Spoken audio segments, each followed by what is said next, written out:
Yeah, and they're dominating this game. They are only up by 1, unfortunately, but you can see that they are dominating this style of play right now. P.J. Johnson's done a great job in the goal once again for Pittsburgh. And the Neon have been carrying the load so far. But when you play against Pittsburgh, you know they're a defensive team, and they're not going to show you a lot of offense. You need to score early and often, as I've said before, in order to beat this team. Here's Wagstaff, top of the arc, and Andy scores!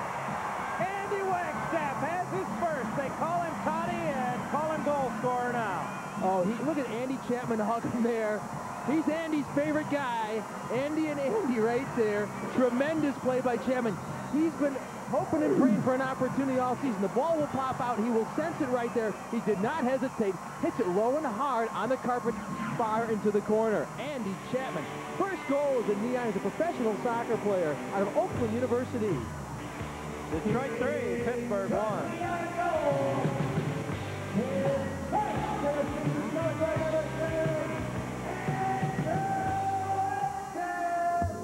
If everyone's ready. Hey, Denny Brower, show us your bait. I catch more fish with Bassmaster than anything else. Bassmaster keeps me up on the latest strategies and techniques for finding and catching more fish more often. Hey, Shaw Grigsby, show us your bait. I wouldn't be caught fishing without Bassmaster magazine. This is where over 500,000 members of the Bass Angler Sportsman Society share their secrets for success. It's what you know and where you go that counts on the water. As a member of Bass, I depend on the know-how I read in those 10 yearly issues of Bassmaster magazine. But you have to be a member of Bass in order to get it. Hey, you're a member, aren't you? You're not? An angler like you ought to be a Bass member. Come on and join us and start packing this in your tackle box. Call 1-800-BASS-854 now to join Bass. With your $18 paid membership, you'll receive 10 issues a year of Bassmaster magazine, plus this free tackle pack with Berkeley's Glitter Power Worm, Pradco's Bomber Flat A, Berkeley's Trilene XL line, and a copy of Bass Baits. That's 1-800-BASS-854. I just went through the toughest fight of my life. I gave up tobacco, smokeless tobacco. But I didn't give up chewing. Yeah, I cheated. I switched to Smoky Mountain Chew. It has no tobacco, but the taste sure fools you. At first, I mixed Smoky Mountain with my old chew. And then I'd swap out. Chew Smoky Mountain one time and my old one the next. And now I'm free of tobacco. And let me tell you, I don't miss it. Randy quit, so can you. Order your Quit Snuff Kit today. Call 1-800-SMC-CHEW. Offensive and defensive players of the game brought to you by Chrysler, Plymouth, and Dodge. Here's a look at Andy Wagstaff's first professional goal. The ball will be deflected by McCall. He keeps after it. Wagstaff sees the back of the net, keeps it low and hard. P.J. Johns can't get there. Andy Wagstaff out of Oakland University. And a local product here. He came over from England, and what a tremendous player he's been, coming on and getting more minutes than he's had so far this season, and he answers the call for the Neon. Paying dividends and picking up the assist, another of the Neon rookies was Noel Corwin, who will give chase as the ball back in the Pittsburgh zone. He got it past P.J. Johns, but didn't have anybody with him as he jammed it off the boards right into the arc. And you got to think now, P.J. Johns is going to be thinking twice before he sticks his neck out, comes out again with a tough Noel Corwin breathing down the back of his neck. Yarush's long shot came off the board, and then Bobby Harmon almost overran it as he stepped on it. Terry Rowe does a good job to keep it alive, and Harmon beats Paris off the boards for Corwin and back for Earl Paris, who does the smart thing. He just plays it to the open field, and with his speed, he's usually going to run it down, and he did. Neon are having trouble working the ball through their midfield. They're not able to do it in transition from defense to offense, and that could hurt them later on in this ballgame. A 17-7 shot advantage thus far for Detroit as we're inside 7 minutes to go in the first half. Just another of the stats bearing out that Detroit offensively has had it their way so far. Hormuz shifts at the length of the field, and Johns had to go high, came down with 1 foot in the net to bring that one in. That's a dangerous shot. Hormuz almost scoring from about 125 feet away. And Hormuz playing with such a bruised hip. He showed us before the game. I've never seen a bruise on a hip like that. He got that from Joel Schenker. Well, Pittsburgh making a bid from the far side as Whitman set it up. The shot had beaten Kluba, but it just missed the mark. Sanchez takes the shot. That also off the boards came right back into the arc, and now Chris Crawford runs it down. And you can feel the sense of urgency on the side of the Stingers right now. They know they need to score a goal to get back in this ballgame. Well, Detroit's already scored more goals tonight than they did in the previous 2 meetings against Pittsburgh this season, and they've equaled their season total against the Stingers coming into tonight's game at 3. They did it all here in the first half. Still 6:06 to go. as Pittsburgh has possession. Paul Child still has that same look we've seen the entire first half, but Kenny Pryor, who has the only goal for Pittsburgh, brings it into the Detroit end. Out high now, Johnston got it back from Drago. They've got all their goal scorers out there. The pass broken up, and behind the defense, here's Andy Chapman. Chapman got caught, pulls it around one man, got it around another, and then John got his leg on it as he was diving to the near post. Now Andy looking for some help, spun it into the arc, but Kia came back to take it away. Well, give the Stingers credit there. It looked like Andy Chapman had Johns by himself. Unfortunately, he wasn't for the Neon able to get a shot off that he could put in the net. He had Johns going the way he wanted because Johns was diving to the near post. Andy was shooting far post, but PJ's a lanky keeper, and when he laid that body out on the dive, he may have more inadvertently than anything gotten the legs on. But much like when Andy Chapman scored earlier, we say when you're a good goal scorer, they go in for you. When you're a good goalkeeper, they hit you. Yeah, that's right. Now Corwin working deep has Bobby Johnston on his back, rolls it into the arc, and Murtaugh couldn't run it down. Now it trickles back to midfield. Chris Crawford calls Kluba out to help him as he heads to the bench for a change and says play it, so he chips it into the Pittsburgh zone. Good communication that time by the Neon. At times this year, that has been a problem for them. Absolutely. Bobby Johnston did a nice defensive move there to stop Joey Murtaugh as that ball was sent by Kluba into the arc. Kluba again way out of his net, has to play it away from Kia, who was dangerously closing on him. Corwin took it away from Davis. Now Knoll one-on-one, got around his man, and old P.J. Johns had to dive out to deflect that one out of play. Boy, they're having trouble containing Noel Corwin at this point. Although Knoll is limping off the field right now, hopefully he'll be okay. He's adding a lot of punch right now to the Neon offense. Free kick for the Neon. Murtaugh over the arc, gets it to Wagstaff. He has one of the 3 Detroit goals. He's being walled off by Chris Kelly, who holds him off long enough to let the ball roll into the arc, and then Wagstaff gets up pushing Kelly after Kelly fell on him. Kelly fell on him with both knees. Was it Kelly or was it Sanchez there? Yeah, I thought it was Sanchez who's running away from the play and limping a little bit as well, who came down with both knees on Andy's face. Wagstaff running back to the Detroit bench apparently has... Didn't the ref look like he was going to pull a card out, John? It looked like Wagstaff was going to the box. I thought he was waving Andy to the box, but that's why I was saying Andy heads to the Detroit bench and apparently doesn't pick up anything more than a foul because he does not go to the box. Pittsburgh off the free kick, got it to Drago. Drago moves it across, and a sliding defensive play by Earl Paris takes it away. And how many times has Earl Paris saved the Neon this season? Across for Murtaugh. He's got a lot of open field. He's got Andy Chapman alone down low, and he hit the crossbar. And I think he thought it went in. Hit the crossbar and the post. And did not go in. Chapman is saying it went in. He's talking to the goal judge. But here's Wagstaff putting a shot on goal as play continues. Andy got it back into the arc, but couldn't control it. And now they've got to fight a 2v1 situation. Joey gets back to make it a 2v2. But, you know, if we look at the replay, I bet that ball is in. Well, Chapman sure thought so. And now Drago feeds it down low on the right side, only to see Moxham miss the mark. In soccer, John, the entire ball has to be all the way past the goal line for it to count. Moxham's pass now broken up by Murtaugh. It certainly looked from up here like it might have gone off both posts and then in and out, but the goal judge is right there, and he said no, he didn't turn the light on. Murtaugh sets it to Earl Paris. His left footer misses the mark.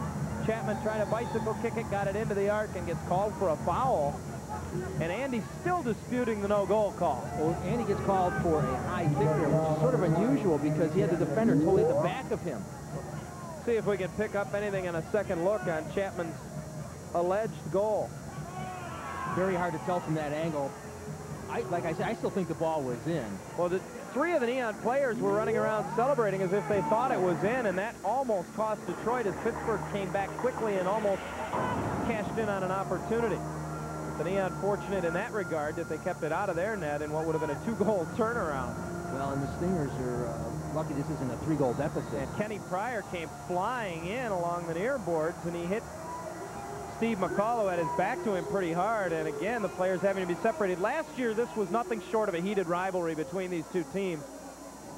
And this year, it's pretty much the same thing. Let's see if we can get an up-top look at this now. That's John. That ball looks like it's in the net to me. I mean, I don't know how much clearer it could be than that. Bobby Harmon through midfield for Detroit. His left footer is blocked all the way back where Leite and Hermos will race after it. Hermos wins that battle for Detroit. 2.5 to go in the first half. Neon 3, Pittsburgh 1 as Crawford and Kluba play a game of catch at their own red line. Now Kluba left foots it over the top. Corwin has it headed away from him. Good play by Tim Whitman. Here's Leite through midfield, turned Hormosa around. Coming back, Harmon deflected it away, and then Whitman moves it into the arc with a nice pass off the glass. Comes across for Drago, who again has Earl Paris pasted all over him. Paris wears number 2 on his back, but tonight I think he has 11 on his front. He's been so close to Drago the entire first half. And Kluba comes out trying to play it away from Leite, but he wins that battle and sends it back top of the arc. Bobby Johnson got it out of the air and sent it over top.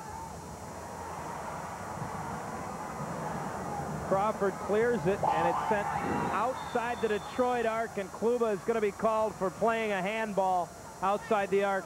No replay necessary. He was clearly outside of the arc. He was, and he had time to look to see where he was and didn't do it. He had his eyes on the ball. He could have looked down briefly because there was a lot of air underneath that ball to see where he was at. He did not do that. That'll be a blue card, and the Neon will go shorthanded. Pardon me, Joel. Yes, that's what I was about to say. He did get a blue card call there, and that's unfortunate for the Neon in this situation. Official timeout with $1:44 to go in the first half. Our score, the Detroit Neon 3 and the Pittsburgh Stingers 1.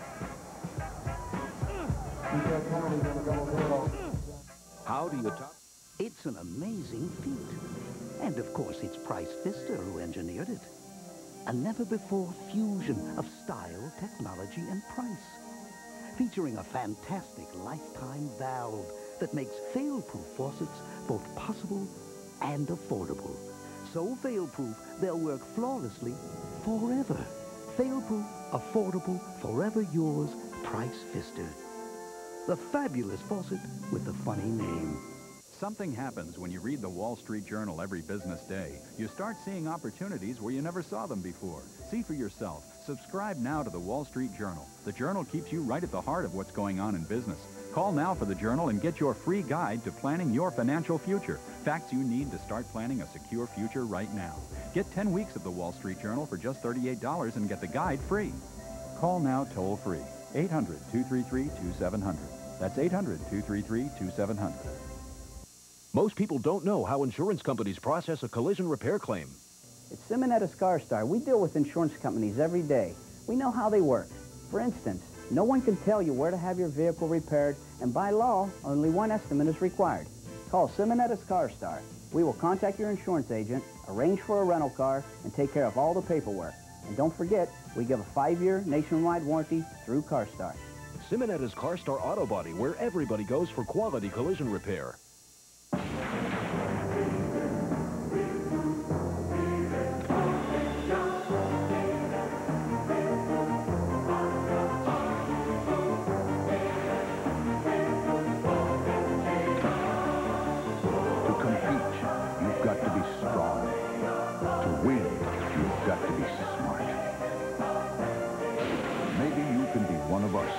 The few, the proud, the Marines.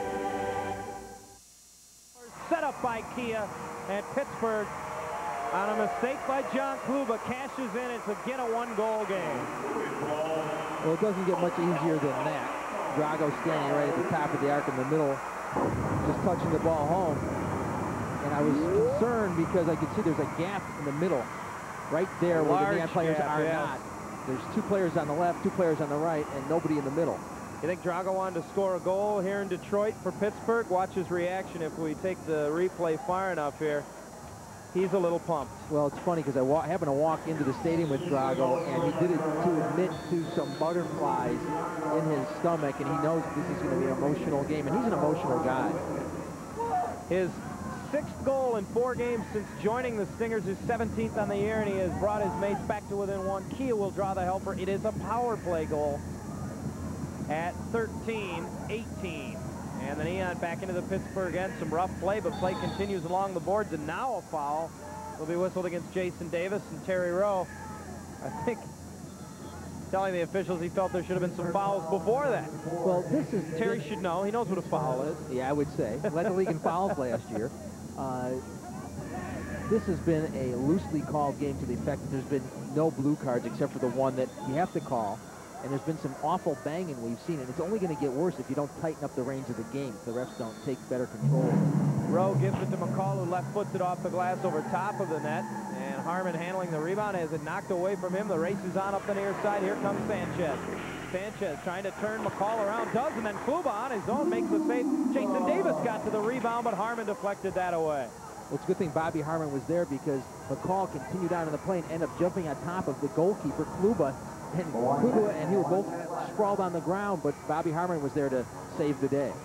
Tonight's broadcast being brought to you by a foul against Pittsburgh. Excuse me there. I was going to say good team defense a moment ago by the Neon, who got back on that previous 3-on-2 rush for Pittsburgh. Pontiac Osteopathic Hospital, to finish my earlier thought, is bringing you this evening's broadcast.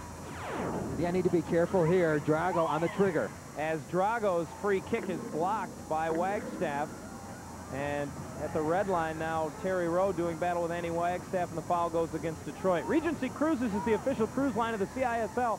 Call your travel agent for 2-for-1 summer specials to Alaska, as well as upcoming fall and winter programs. If you're thinking of cruising, call your travel agent and ask for Regency. Well, the Stingers have three offensive threats. And a mugging in the corner as, again, McCall is the... Or excuse me, this time Bobby Harmon is the subject, as he had Tim Whitman all over his back, and the officials have to step in to separate the two of them. Inside half a minute to go in the quarter, and another bid by Chapman being made on the long outlet pass. A three-line pass it was. And what a late call there. It's almost as if the officials got caught watching the game, because Chapman had already taken his shot and just nearly missed. P.J. Johns had made the save.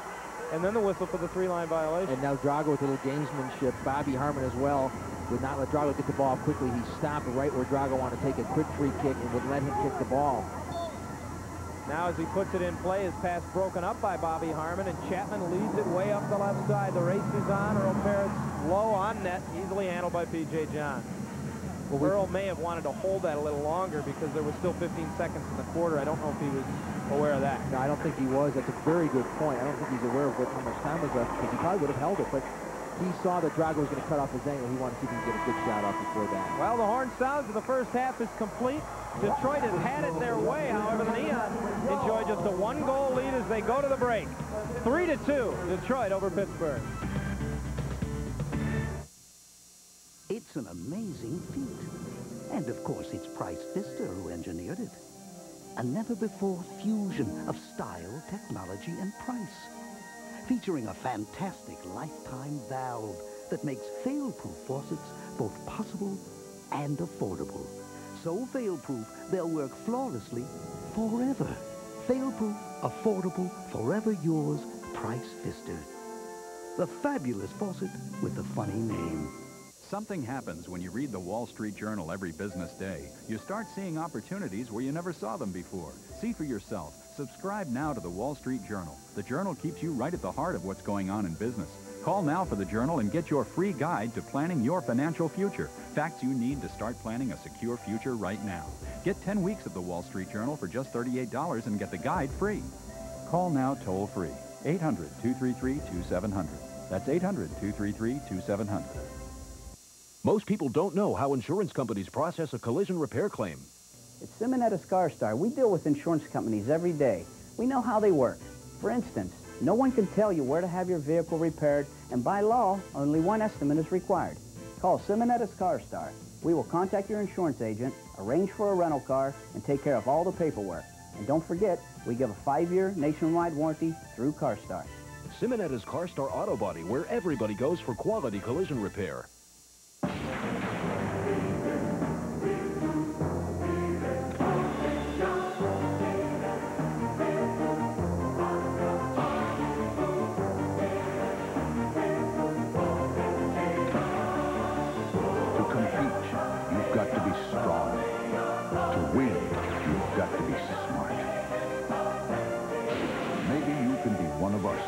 The few, the proud, the Marines.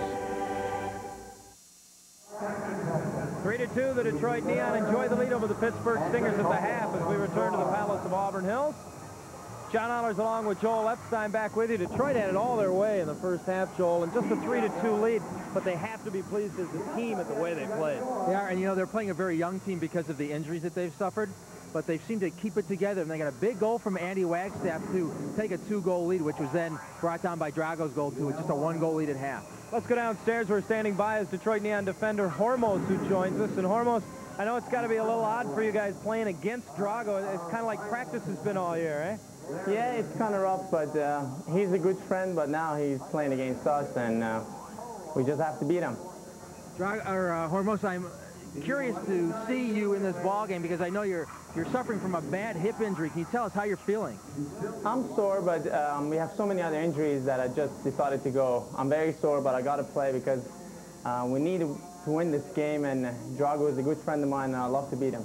We were noticing earlier in the first half, Hormos, at least in the first quarter, that you were getting a great deal of penetration offensively speaking. That's somewhat new for you. Is that part of the game plan this evening? Yeah, it is.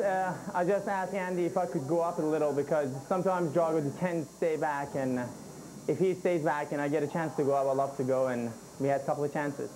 What's it going to take in the second half of this ball game to come home with a victory, you think, Hormos? I think a better defense, and we have our chances to score. We had chances, and if we shut down Drago, I think we can shut down the whole Pittsburgh team, and hopefully we get a win. Well, Hormos, we appreciate you taking the time. We'll let you get back to the room, and best of luck in the second half. Thanks. Hormos, Detroit Neon defender, joining us here at the half, where the Neon have a 3-2 lead over the Pittsburgh Stingers. We'll take a short timeout. When we come back with more on our American Airlines halftime report, we'll visit with Earl Paris. 3-2 Detroit from the Palace. Birthday. On the ball field, it's 3 strikes and you're out. On the road. Ticket. You'll even hear from Archie on the job. To get your first 4-episode video for only $4.95, have your credit card ready and call toll-free 1-800-445-0909. Never done it this big or this early. Announcing the $5 million sell down now at all 5 Barrel stores. Get early closeout prices on over 1,000 new cars, trucks, and vans. Barrel has what you want. Luxury, performance, value, style. The Barrel $5 million sell down now through the end of the month. Only at Barrel Chevrolet Geo, Barrel Honda, Barrel Acura, Barrel Oldsmobile Cadillac, and Barrel Mitsubishi.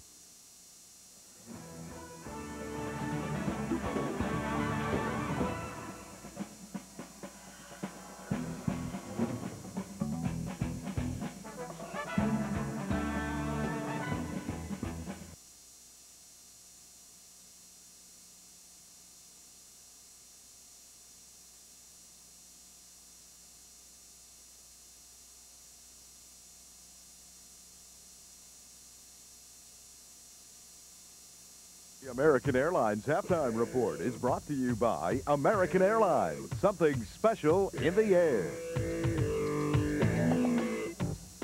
Welcome back to the Palace of Auburn Hills. We're at the half of this evening's game between the Detroit Neon and the Pittsburgh Stingers, and it's my pleasure to be joined now by Detroit Neon rookie, if you will, Earl Paris. And Earl, I want to address the rookie issue a little bit. At 30 years old, not a true rookie, and you've played in other leagues, but persistence, I guess, has played a big role in your career for someone at your age and at your point in your career to still play professional soccer. You've had to stick it out, haven't you? Yes, but, you know, like I said, age is just a number, and thank God I got some speed, so, you know, I can pretty much run around some of the 20-year-old guys in the league still. But, you know, generally speaking, you know, it got to come from within, and I have a desire to play the game, and, you know, that's what kept me going so far. Speak to the speed issue a little bit. I mean, your role on this team has been one to mark a great deal of the marquee players because of your ability to get up and down the field with such ease, I guess. And tonight we'll probably see you on Drago a lot. Speed, obviously, #1 attribute for you? Yes, you know, I am fast in that I was blessed with some speed, but, you know, I do have other talents, but like I said, you know, you're getting paid to do a job, and right now my job is to shut down people or defensive runner or whatever, but hopefully next year if we're back, you know, I can show, you know, this organization some other things that I can do.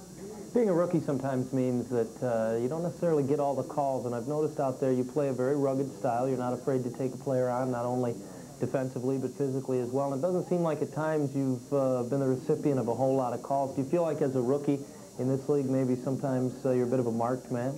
I wouldn't call it a rookie issue. It just comes down to being fair and not being fair. And, you know, if you don't give me the call, I'm not going to cry about it. But, every day, every night, I'm coming there and I'm playing as hard as I can. You have an interesting story. I think one of the best stories on this team in so much is not only a professional soccer player, but you're working upwards of 50 to 60 hours a week in the community as a manager of a video store. How pressing has that been on you to not only make practice, make road trips, but then put in an 8 to 10 hour day every day at work?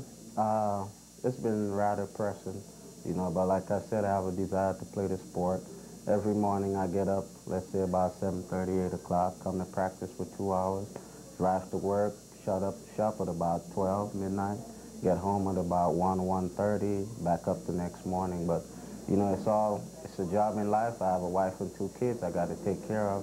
So, you know, that's life, you know, we all got to work. And a great story it is. One of the best stories for the Detroit Neon this season has been Earl Paris. He's been our guest here at the half. Earl, thanks for taking the time to join us. Thanks a lot, John. When we come back, we'll take a look at the stats from the first half of this evening's game between the Pittsburgh Stingers and the Detroit Neon when we come back to the Palace after this. Hey, Denny Brower, show us your bait. I catch more fish with Bassmaster than anything else. Bassmaster keeps me up on the latest strategies and techniques for finding and catching more fish more often. Hey, Shaw Grigsby, show us your bait. I wouldn't be caught fishing without Bassmaster magazine. This is where over 500,000 members of the Bass Angler Sportsman Society share their secrets for success. It's what you know and where you go that counts on the water.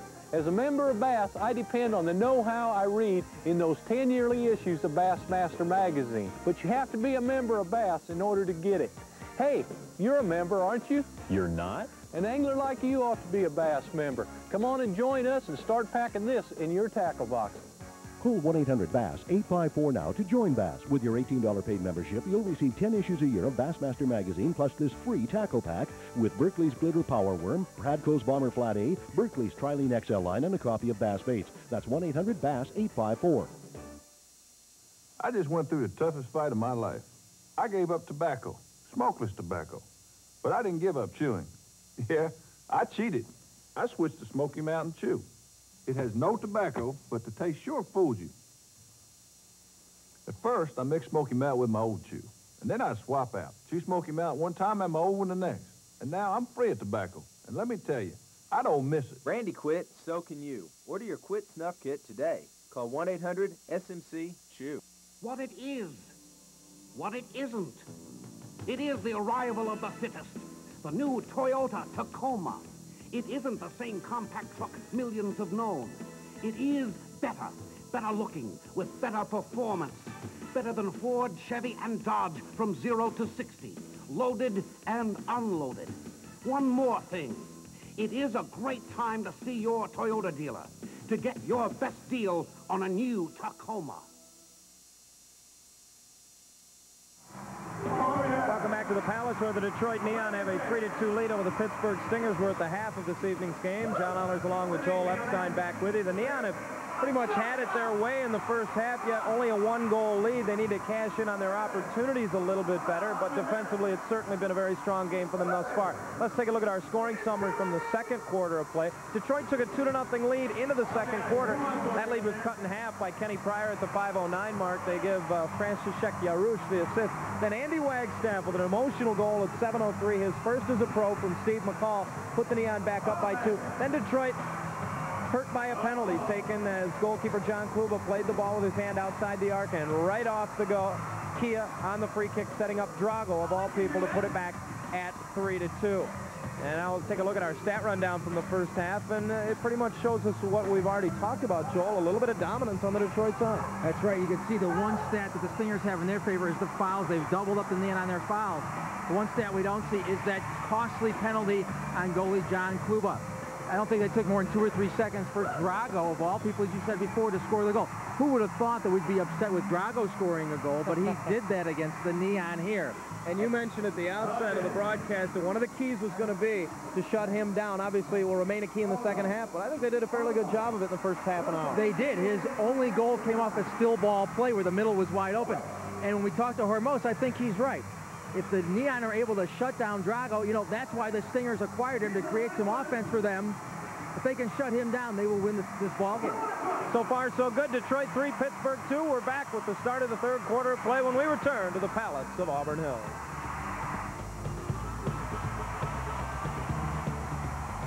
Good. Everybody else, help him.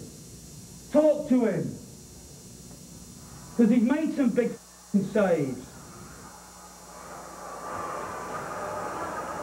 An intimate look into the Detroit Neon locker room just moments ago before Andy Chapman and the troops came out to begin the second half.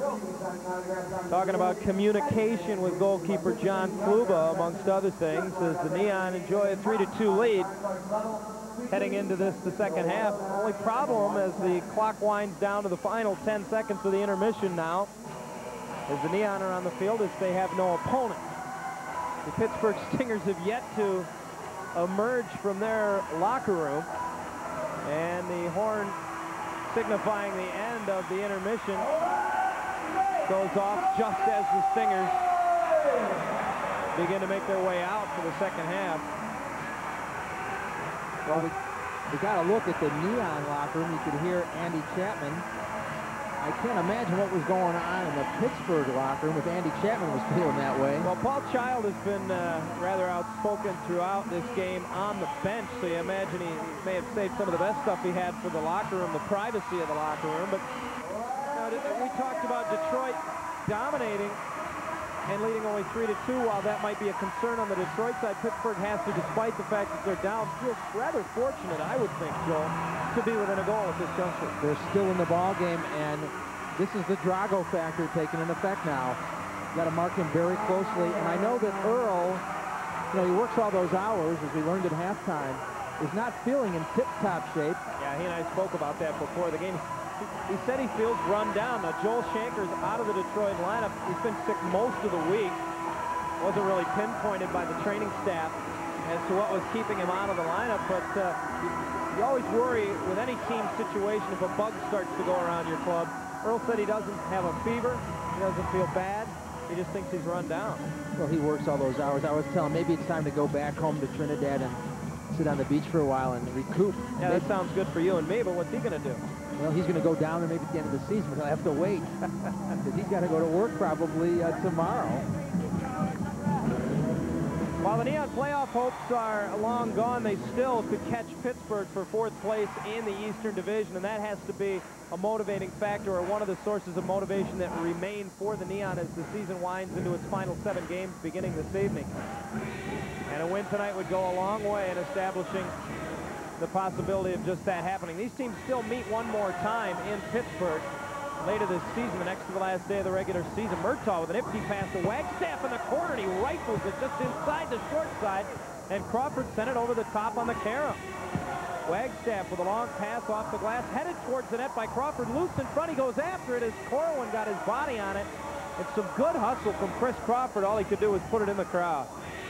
I don't think I've seen the Neon come out with this fire in the second half of a ball game all season long. This looks like Monterey of last week. Corwin, Wagstaff, and Crawford doing the damage as well as the young, fresh legs give Pittsburgh problems in the early going. Drago, upended by Earl Paris at midfield, will draw the foul. And don't forget, Joey Murtaugh was the one who set up Andy Wagstaff with a tough angle shot, but Andy made the best out of it there. This evening's game being brought to you by Pontiac Osteopathic Hospital. Not yet a minute into the second half. 3-2 Detroit as Drago puts the free kick into play. Working on Paris, who just drives it into the crowd. Well, I don't care if Earl's 100% physically. He seemed mentally prepared for his job this evening, and that was marking Drago. And I'd say so far he's showing no signs of fatigue if he is indeed run down. Well, Earl's a heck of a strong man, and he's a real gentleman. He's a pleasure to be around. He's a great addition to this team that they brought on this season. A foul will go against Detroit as Kia draws it just inside the red line on the far board.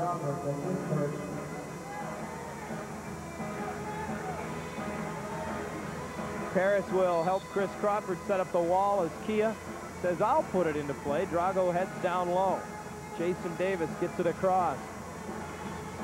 Tried to sneak it in, and it's sent out high where the Stingers have trouble with it, and P.J. Johns has to help out. You see, Pittsburgh doesn't have much going on their free kick plays. Drago now sends it back out high for Kia again. His long right footer flutters wide of the post, and then off of Hormos, it came right back to Kluba. And John comes out throwing to the far door of the Detroit bench because that's where Andy Chapman comes from.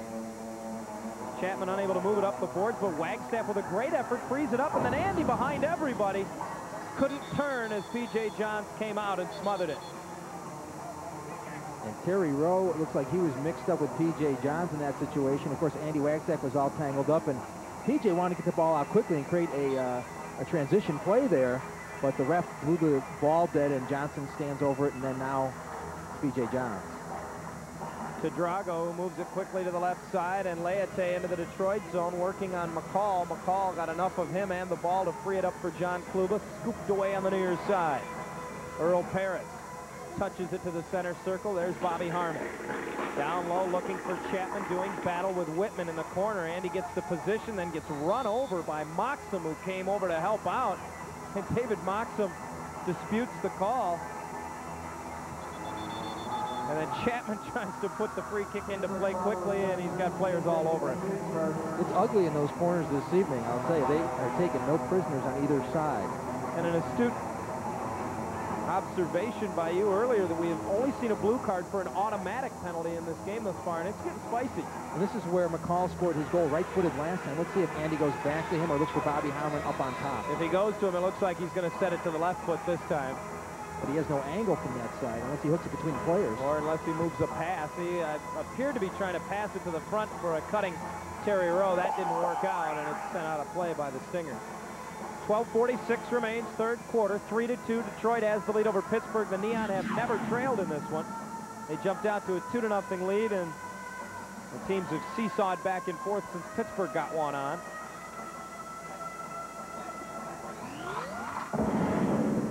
See, this is Whitman and Chapman. They're holding each other, and Whitman has got two hands on Andy Chapman's waist and tosses him to the turf. Alan Hom for Pittsburgh moves it into the Detroit, and McCall coming back is double-teamed as he turns it back upfield. Harmon helps out. Bobby is so good along the wall, but this time he's unable to move it away, but it comes right to McCall. He's got Chapman ahead of the play as he streaks up the left side, steps in front of Alan Hom to keep the position, then had his shot deflected away as Hom reached around and got a foot on it. Good defense and good hustle by Hom there to keep a dangerous situation from occurring. The Neon had 2v1 almost there, but Hom was able to get back and equal it up for the Stingers. Kenny Pryor pulls up at midfield, waiting for the offensive changes off the Pittsburgh bench, and got it to Drago. Couldn't sneak the pass through, though, because Hormos kept it away from Leite as he got a left foot on it. Terry Rowe trying to find Wagstaff ahead on the right side, but that didn't work. And then behind the defense, Drago knocks it away from Kluba, got it back and off the crossbar and in. He has tied the game. Now, that's an interesting call there, because earlier in the game, we saw the Neon players put the ball, Andy Chapman actually put the ball in a similar situation off the bar, and it didn't count. Here, this goal judge did not waste any time putting the red light on, and the Neon will have a penalty as well in this situation. Yeah, I don't know whether it was John Kluba or Hormos, or maybe both who end up getting blue cards after this. But we'll see. That ball looked like that ball was in the net. Yeah, that was in. And Drago gets the call. The Neon still steaming for the no call on Andy Chapman's apparent goal in the second quarter. And it goes in after it hits the bottom of the crossbar. It goes straight down into the back of the net and then bounces out. Again, the entire soccer ball has got to be over the line. And it's hard to see, but it looks like it was from that angle. So the Stingers got the benefits of that situation. The Neon didn't earlier, and it's funny that that's an inconsistency, and that's what the Neon are upset about. Well, and what it makes it doubly frustrating is you're at home. Yes. I know many coaches, although they don't have direct contact with the goal judges, think that whenever there's any doubt and you're at home, turn the light on. Well, Andy Chapman, I hope those at home couldn't read lips, because he was not being real pleasant right now with the goal judge. He feels like he's getting the short end of the stick here. Plus, the Neon are going to have to be short-handed, I believe, unless it's just a misconduct. We've not got clarification yet, have we, John? I think it was Terry Rowe, and it was indeed a misconduct because we've got 5-on-5 right now. But there's nobody in the box? Yes. Where? Terry Rowe is sitting in the box. Oh, okay, I'm sorry. Can't see him from our vantage point. He just took a seat. Okay.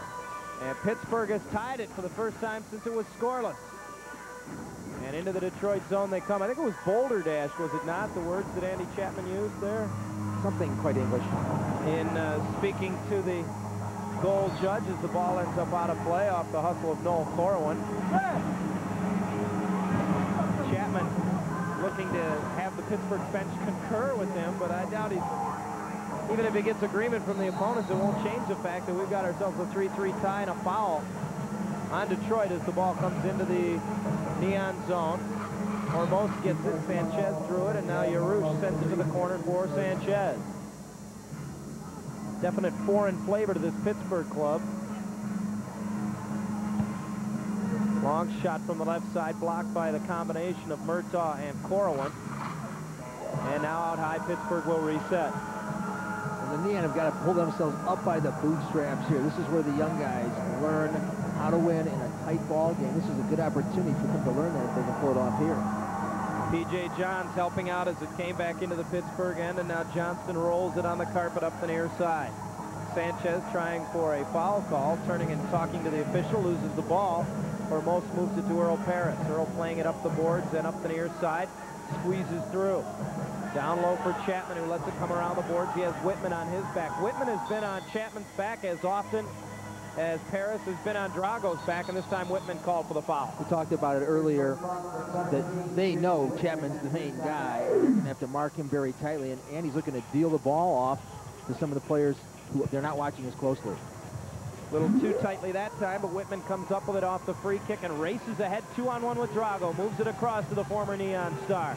Back to Whitman, broken up by Murtaugh. Good defensive play, gets it to midfield, but Kia has it there for Drago.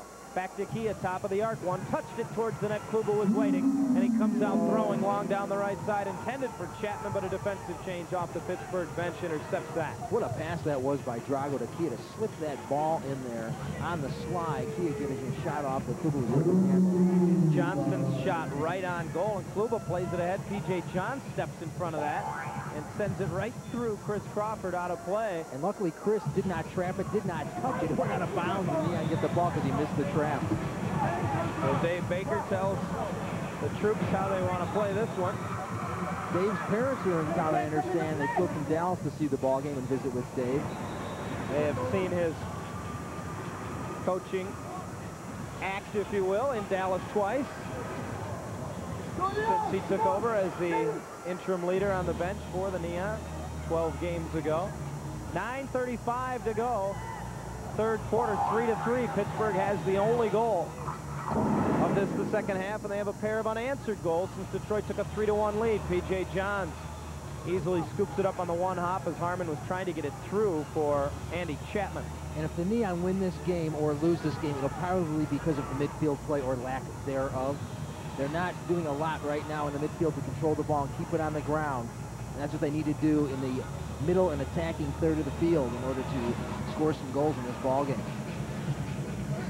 Kenny Pryor upended at midfield, lost it to Bobby Harmon, but he needs some help. Harmon trying to turn away, but Pryor keeps it alive. Back comes Drago on the right side. Pittsburgh seems to have turned a little of the momentum in this game, and he sent it. Oh, he nutmegged McCall and just missed the far post. Long shot from outside the line by Moxham, misses the mark, and then headed back by Harmon to John Kluba, who again fires it down the right side, and in full stride he finds Terry Rowe.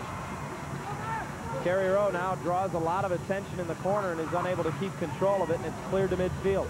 Kia and Hormos after a 50-50. Excuse me, John. Pittsburgh always seems to send two defenders to the corners to help out and play against one Neon player. Now Murtaugh loses it at midfield to Kenny Pryor through the middle ahead on the right side. Alan Hom jams it off the short side, but he missed, and nobody in the arc to handle the carom. Nobody but Chris Crawford did a nice job of playing good position. Defense is getting his foot on the ball so it didn't come across in a danger.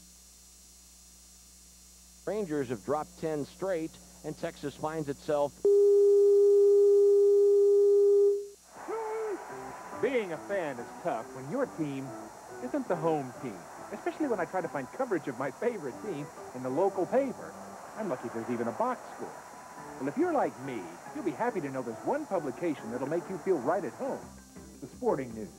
You'll love the Sporting News no matter what team you love, even if it is the home team. Call this number now and get 4 issues of the Sporting News free. You'll get opinions and strategies, transactions, trade rumors, injury reports, and the lowdown on the minors. Plus football, basketball, and hockey all year long. Call now and you'll get 4 free issues. If you like them, you'll get 24 more issues at this great TV price. If not, just mark the bill, cancel, and owe nothing. The 4 issues are yours to keep. So call now for the Sporting News, the publication that treats every team like the home team. Call now and get 4 great issues of the Sporting News free. Call 1-800-417-1300 now. You don't know how magnificent U.S. prime beef can be till you've had Ruth's Chris Extraordinary Corn-Fed Beef, served sizzling. Dining at Ruth's.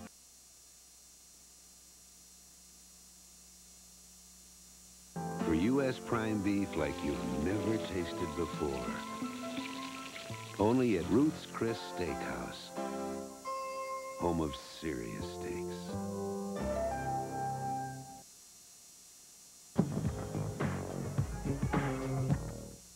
It sounds like a cliche, but we literally wanted to put luxury at the customer's fingertips. Power leather trim seats with driver's side memory. Press here. Dual climate zones. Push here. I think probably the biggest challenge was how to turn such a concept into a luxurious space for 7 passengers. Well, open here. Here. Here. And here. I guess we did it. Give me 10 more good reps, Mike.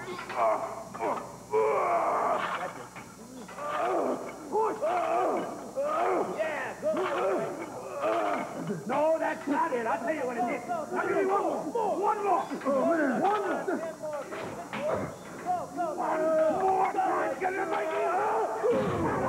With 33% more carbos than Gatorade, it's Powerade. Give me 10 more good reps, Mike.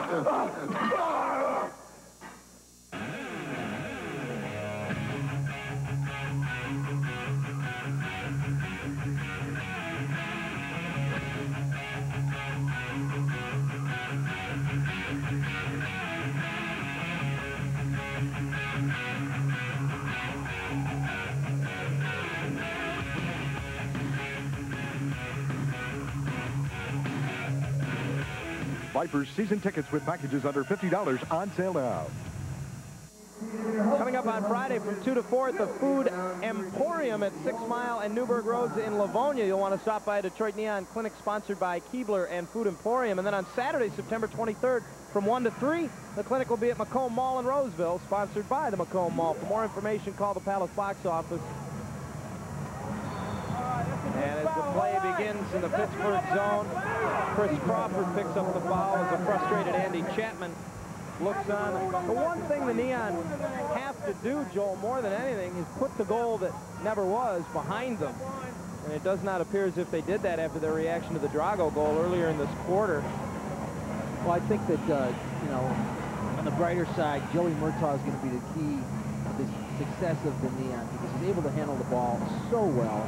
Let's see if he can't carry it through the midfield and create some offense in a short passing game. A long passing game, it's a low percentage game. You're not going to be able to get the ball to where you want it very often, but you need to work together and run together. And the young players can do that if you let them do that. Kluba goes long over the top, intended for Corwin as he got it from Crawford, but P.J. Johns is out to get his mitts on that. The official title sponsors of the Detroit Neon are Chrysler, Plymouth, and Dodge divisions of the Chrysler Corporation.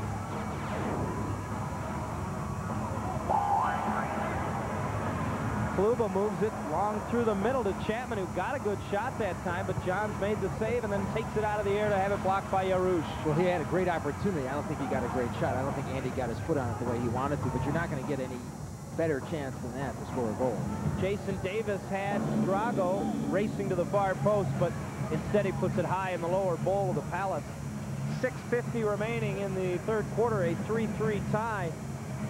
And some of the stats starting to even up. That's right. You can see that Pittsburgh is starting to take it to the Neon, and they're starting to bring the stats up. Neon came out firing at the beginning of the third quarter, but now have settled down, and the Stingers have started to put more pressure. So the momentum has started to change. And things are starting to even up as they have on the scoreboard. All even at 3, and Wagstaff cannot get through David Moxham at midfield. That's a foul on the Pittsburgh midfielder. Neon put it back into play. Bobby Harmon moves it across for Steve McCall. McCall trying to sneak up the boards, couldn't get through Sanchez, and it squirts all the way to the far boards, and Terry Rowe ran over the official as play continues. McCall will chip it the length of the field on goal, and again, P.J. Johns has to put one foot in the net to go up high and bring it down. Now Moxham through midfield. Low for Sanchez. Fired it just wide of the far post. The rebound to Kenny Pryor on the left side. Watched by Crawford. Sends it across. Sanchez does a nice job to trap it, but only momentarily, as McCall had position on him, and Earl Paris turns the corner to midfield. His pass came right back to Moxham, though, who sets it to Sanchez. Right puts it just wide of the far post again. Well, Sanchez has that shot down. Back it comes to Moxham. He'll try the right side, being marked by Crawford again. 5:45 to go on the third. Tied at 3. Crawford tackles it away, and then Andy Chapman is tackled at midfield by Moxham. That'll be a foul again on Moxham. He's picked up a pair very quickly here. Well, he does lead the league in fouls. Him and Johnston have been neck and neck for the last part of the season here. However, just the second on Moxham this half. As we see Terry Rowe, this is the tail end of his steamroll job on the official. The Spider-Man, I don't know how long he saw that coming or whether he saw it coming or not, but Terry goes only 100%, and he went 100% into the official on that particular play. Don't be surprised if the Neon don't get the next couple calls. Kenny Pryor into the Detroit end, and Hermoso and he go after a 50-50. Hermoso frees it up, and Earl Paris able to clear to midfield. Chapman trying to do battle with Whitman. What's new? The ball squirts away from the two of them, and Bobby Harmon draws the foul, this time on Tim Whitman. And it's that same situation. Anytime the ball gets near the boards, you find 2 Stinger players and 1 Neon player. Harmon through midfield, sets it to the right side, and here's Terry Rowe. Drove it across the Pittsburgh offensive zone. Harmon unable to run it down. Hermoso out high for Wagstaff. All the way back now for John Kluba as they'll try to reset it. Inside 5 minutes to go, third quarter. Harmon will chip at the length of the field, but Andy Chapman didn't react to that as if that's what he thought was coming, and Wagstaff puts it out of play. Well, it's hard to make that long pass be accurate as well. I'm glad to see Wagstaff kept hustling after that ball. He's the kind of guy you want to get the ball to because he's going to give it all he's got, and he's been dangerous in this game, John.